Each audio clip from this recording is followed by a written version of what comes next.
ninakuletea nyumba inayouzwa. Ni nyumba nzuri sana yenye bonge la eneo. Ni nyumba mbili kwa wakati mmoja. Hii ni nyumba kubwa. Kuna na hizi nyumba za kupangisha ambazo ziko nyumba 4 za kupangisha. Hii nyumba ina geti 3 kama unavyoziona, geti 3. Hili hapa ni eneo ambalo liko pembezoni mwa hii nyumba, na hili ni shamba ambalo lina migomba, na nyumba ni kubwa sana kama unavyoiona. Ukinunua hii nyumba unaweza kununua na maeneo yote yaliyoizunguka hii nyumba. Hii nyumba unayoiona mbele yako ina vyumba 7.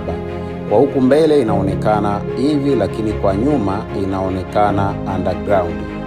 Ni nyumba moja kubwa sana ya kifamilia ambayo ipo kwenye eneo la square meter 1000+. Hii hapa ni karo la maji. Mvua ikinyesha maji yote yanajaa humu.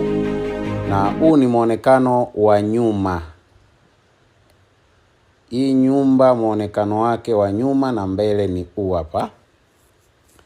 Ni nyumba moja nzuri sana. Ili eneo linalofuata hapa hili ni eneo la shamba. Hili lote ni shamba.